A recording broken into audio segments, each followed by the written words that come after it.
আসসালামু আলাইকুম ওয়া রাহমাতুল্লাহি ওয়া বারাকাতুহু।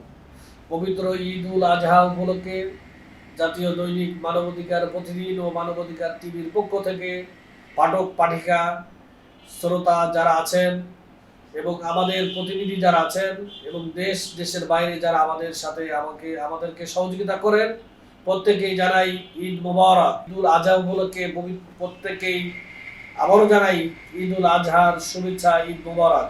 প্রিয় দেশবাসী, আসসালামু আলাইকুম ওয়া রাহমাতুল্লাহ। পবিত্র ঈদ উল আজহা উপলক্ষে আপনাদেরকে জানাচ্ছি শুভেচ্ছা ও অভিনন্দন দৈনিক মানবাধিকার পত্রিকা এবং মানবাধিকার টিভির পক্ষ থেকে। আমি মোহাম্মদ মিজানুর রহমান, ব্যবস্থাপনা সম্পাদক।